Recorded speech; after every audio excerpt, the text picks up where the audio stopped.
বিশাল, তুমি এসে গেছো? আজ আমি তোমার পছন্দের দই বড়া বানিয়েছি। তুমি খুব ভালোবাসো তাই না? সেই জন্য তুমি সবসময় আমাকে বলো না বানিয়ে দেওয়ার জন্য। এই নাও, খাও। খাবো না আমি দই বড়া, তুমি এখান থেকে যাও। বিশাল, তুমি আমার সাথে এভাবে কথা বলছো কেন? এভাবে কথা বলবো? এই দেখো,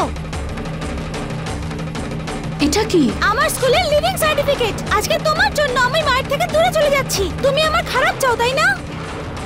তাই মা আমাকে লন্ডনে পাঠাচ্ছে। এই পানিশমেন্ট শুধু তোমার জন্য আমি পেয়েছি। হোস্টেলে আমাকে একা থাকতে হবে। আর মা আমাকে বলেছে যে তুমি চাও না যে মা আর বাবার বিয়ে হোক। তুমি খুব বাজে, খুব খারাপ। আমি তোমার সঙ্গে কখনো কথা বলবো না, কোনোদিন বলবো না।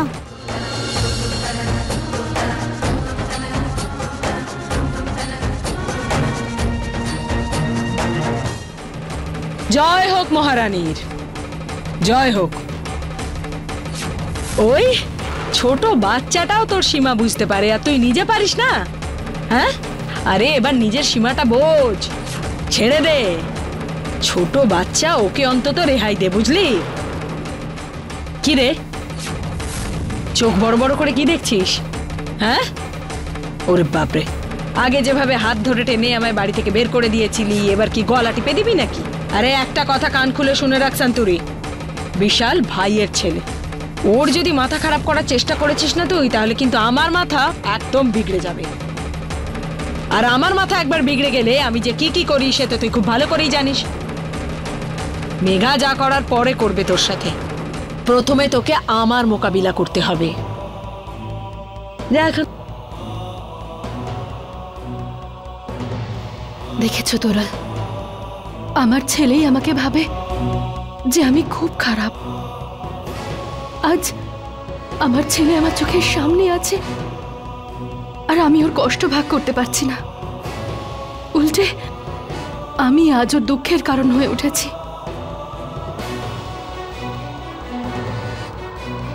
এই সব কিছুই মেঘার জন্যই হচ্ছে। যদি এই বাড়ি থেকে কেউ যায় তাহলে সেটা বিশাল নয়, মেঘাকে যেতে হবে। আমি আমার সন্তানের জীবন নষ্ট হতে দেব না। ভগবানের উপরে ভরসা রাখো শান্তু, সব ঠিক হয়ে যাবে। দেখো, আজ নয়তো কাল মেঘার সত্যিটা সবাই জানতে পারবে। Don't worry. তোরাল, আমি দেখছি।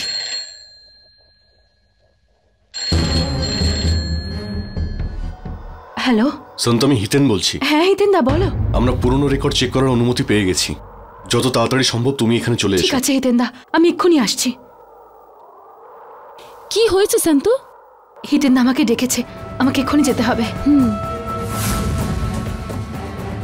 সন্ত, জেলার আমাকে বলেছেন এই জেলে আসা প্রত্যেক কয়েদির স্বাস্থ্য থেকে তার জীবনের সমস্ত জিনিস এখানে রেকর্ড করা রয়েছে। আর যদি কোনো মহিলা গর্ভবতী হয় তার সম্পর্কে আমরা এখান থেকে জানতে পারবো। তোমার মনে আছে কোন তারিখ ছিল? 21শে ফেব্রুয়ারি 2011। ওই দিনটা আমি কি করে ভুলতে পারি হিতেন দা? এর মানে হলো তোমার গর্ভবতী হওয়ার প্রমাণ ফেব্রুয়ারি 2001-এর ফাইলে। সন্ত, আমাদের ওই ফাইলটাই খুঁজতে হবে।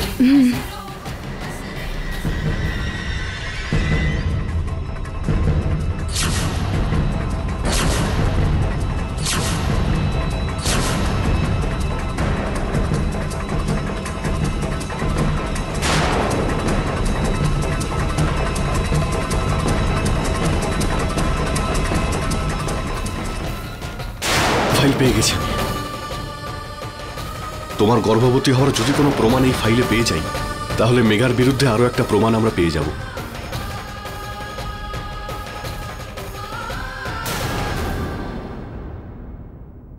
পনেরো, 16, 17, 18, 19, 20, 21, 22।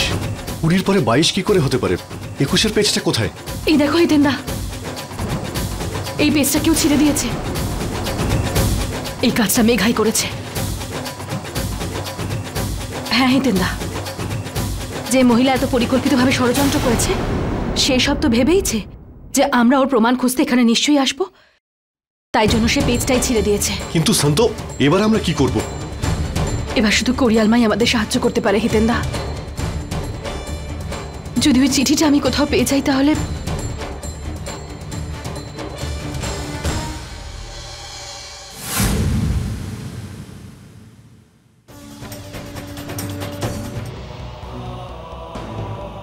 চিঠি এসেছে এসেছে চিঠি এসেছে।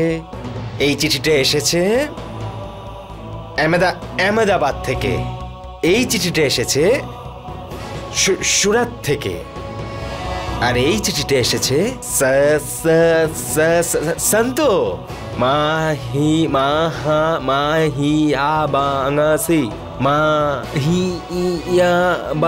এই যে আমি তোমাকে চা আনতে বলেছিলাম, কোথায় চা?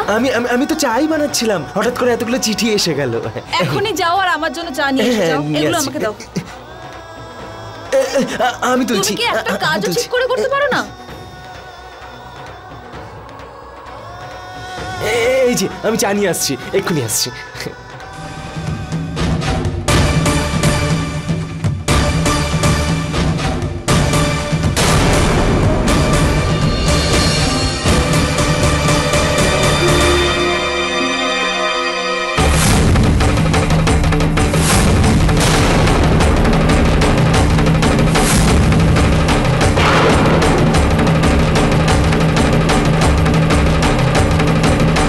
মালিক, ওই চিঠিটা এখানেই ছিল। তাহলে এটা সেই চিঠি যা ওই মহিলা সন্তকে লিখেছিল।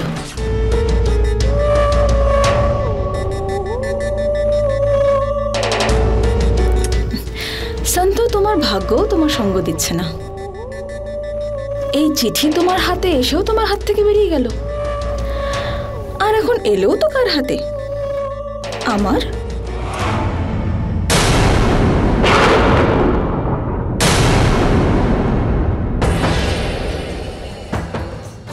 এই চিঠি এসেছে মিসেস সন্তু মাহিয়া বংশীর নামে। এটা সেই চিঠি সন্তু যেটা তোমার ব্যাগ থেকে হারিয়ে গিয়েছিল। এটা তোমার সৌভাগ্য না দুর্ভাগ্য জানি না, এত বড় প্রমাণ দুইবার তোমার কাছে আসলো আর দুবারই হাত থেকে বেরিয়ে গেল। এখন তো এটাই মনে হচ্ছে যে ভগবানও এটাই চান, ডিএম আর আমার বিয়ে হয়ে যাক। মেঘা, দাও চিঠিটা আমাকে ফেরত দাও। দাও আমার চিঠি আমাকে।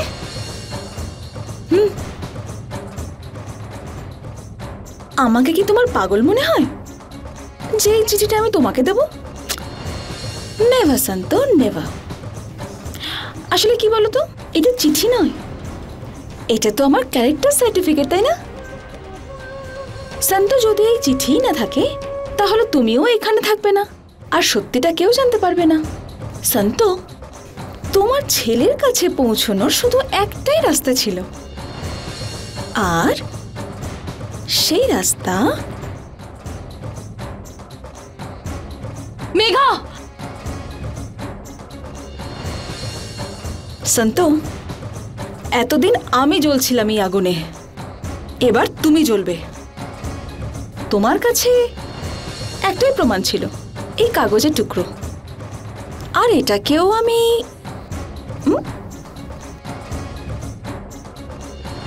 জ্বালিয়ে দিলাম।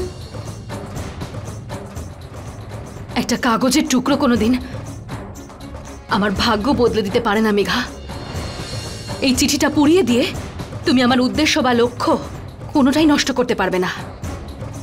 তুমি হয়তো ভুলে গেছো, তুমি ধর্মরাজ মাহিয়া বংশীর বাড়িতে দাঁড়িয়ে আছো। এই বাড়িতে সবার সাথে ন্যায় হয়েছে, বারবার মানুষ ঠকিয়ে তুমি এই বাড়িতে আর কতদিন থাকতে পারো আমিও দেখব। তুমি যে অস্ত্রের সাহায্যে আমার সংসার ভাঙছো, সেই অস্ত্রই ব্যবহার করে আমি তোমাকে ভাঙব। DNA test.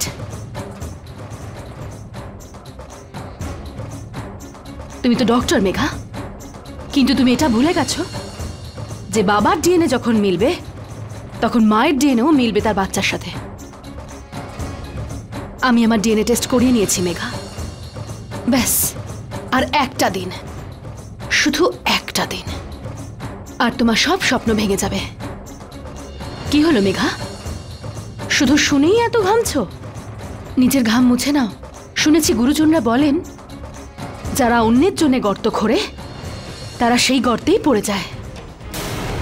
চলে যাও মেঘা, না হলে এই বাড়ির সবাই মিলে তোমাকে ধাক্কা মেরে বাড়ি থেকে বের করে দেবে।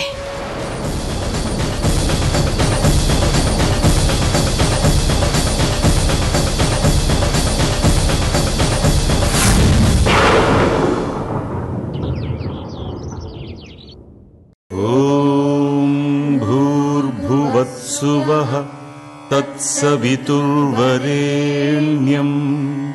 भर्गो देवस्य धीमहि धियो यो न प्रचोदयात्। ओम शांति शांति शांतिः। হে মা তুলসী, আজ একটা নয়, আমাকে দুটো লড়াই লড়তে হবে। একজন স্ত্রী হয়ে তার স্বামীকে কলঙ্কমুক্ত করার জন্যে, আর একজন মা হয়ে আমি আমার যে সন্তানকে এতদিন মৃত ভেবেছিলাম সে আমার চোখের সামনে আছে। শুধু এই সত্যিটা এবার আমাকে সবার সামনে নিয়ে আসতে হবে। শক্তি দাও মা, আশীর্বাদ করো।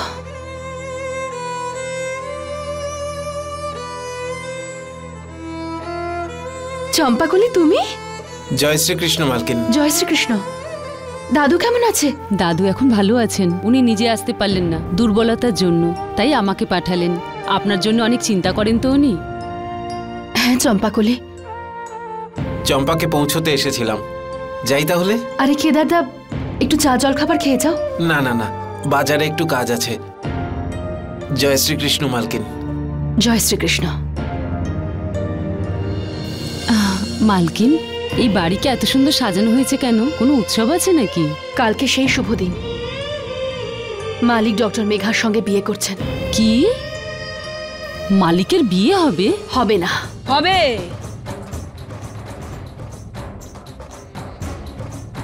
বাহ বাহ বাহ, কি দারুণ জুটি সব। এক ওই ছিল রাম আর হনুমানের জুটি, আর এক হলো এই কলিযুগে রানী রুক্মিণী আর ভানুমতির জুটি। কত রঙ্গ দেখবো। আর রানী চাকরানিতে জুটি বাঁধলো। কি রে, এখানে কোনো চাকরানির জায়গা খালি নেই, যা এখান থেকে। পিসিমা, আপনার মতন গলা তুলে কথা বলতে আমিও পারি, কিন্তু আমি আপনাকে আগেও বলেছি যে আমি এই বাড়ির মালকিন। কিন্তু কাল আর থাকবি না। কালকে দিনটা এলে তবে তো। চম্পা, ভেতরে যাও, আমাকে তৈরি হয়ে মালিকের সাথে কোর্টে যেতে হবে। চম্পা যাও। আরে আয় আয়, আসতে বলেছে তো, আয় আয়, ভেতরে যা, খাবার খা, যা। কিন্তু একটা কথা তোরা দুজন কান খুলে শুনে রাখ, যেই আমার ভাইয়ের বিয়ের বাজনা বাজতে শুরু করবে না, তোদের দুজনের আমি ব্যান্ড বাজিয়ে দেব। আমি রাজি পিসিমা। আগে আপনি গিয়ে মালিকের বিয়ের সানাইটা তো বাজান।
দারুণ হয়েছে। কোথা থেকে কিনলি এটা? বাজার থেকে। ভালো হয়েছে না?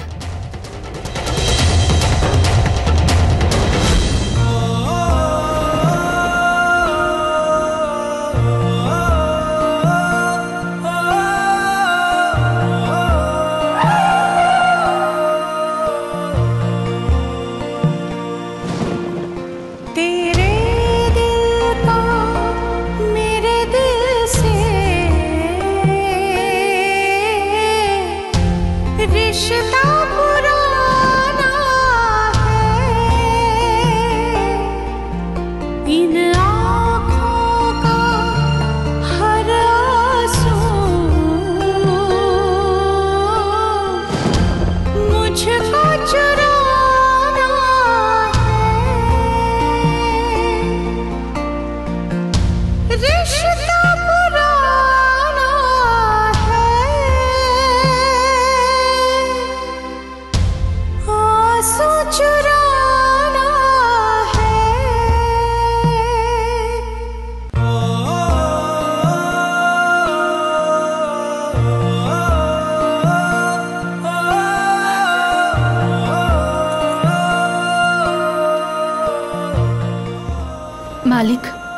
ভেতরে যাওয়ার আগে আপনাকে আমায় একটা কথা দিতে হবে। হ্যাঁ, এ কারণেই জানি আমি সাক্ষী দিবি তুই, তার জন্য তো তোর টাকা লাগবে। বল কত টাকা চাই? প্রথমে আপনি আমায় কথা দিন যে আমি যা চাইবো আপনি আমাকে দেবেন। কত দিলাম এবার বল। আপনার হাত। মালিক, আপনি মন থেকে আমাকে আপনার স্ত্রী ভাবুন বা না ভাবুন, কিন্তু এই কোর্টে আমরা এটাই প্রমাণ করতে এসেছি যে আমাদের সম্পর্কে সবকিছু ঠিক আছে।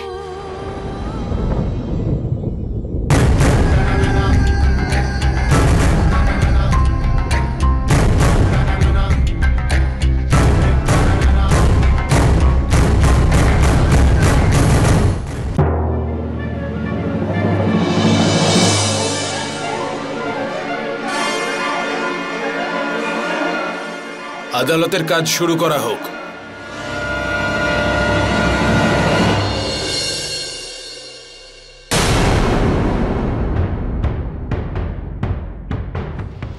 প্রথম কথা যে আমি আমার স্বামীর সাথেই থাকি, আর দ্বিতীয় কথা যে আমার স্বামীর চরিত্রে যে কলঙ্ক লেগেছে সেগুলো সব মিথ্যে।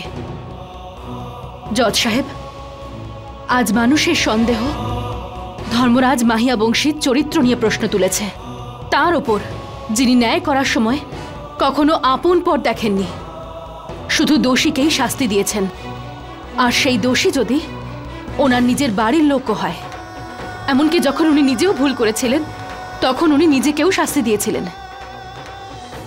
আপনিই বলুন, এমন একটা মানুষ ভুল কি করে হতে পারে?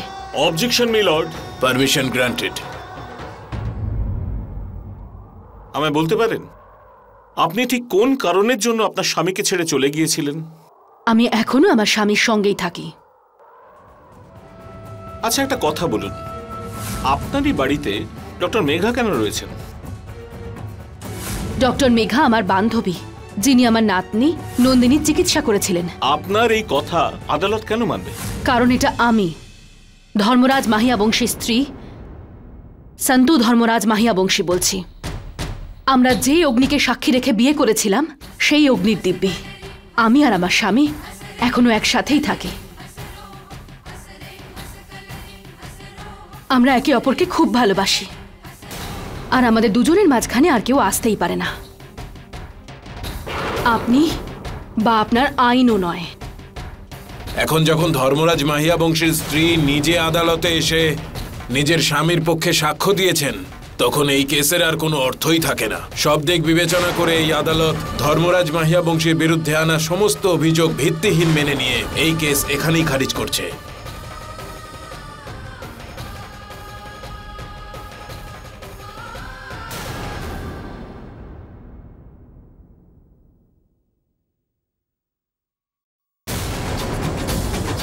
মালিক, আজ আমি খুব খুশি মালিক।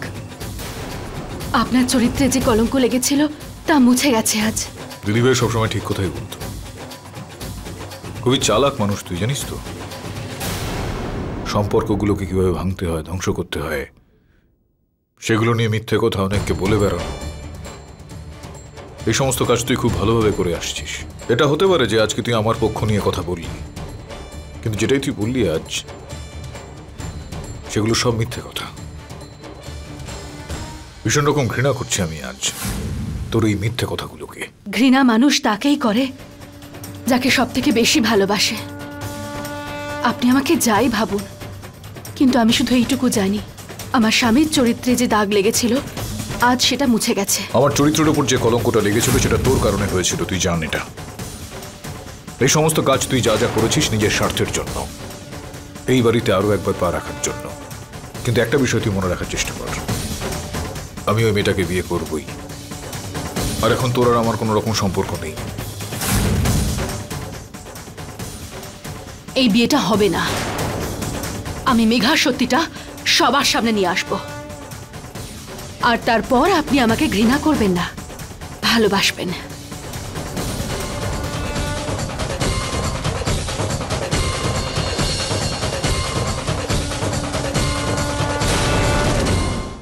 अपने पसंदीदा शो के फुल एपिसोड देखने के लिए अभी डाउनलोड करें दंगल प्ले ऐप।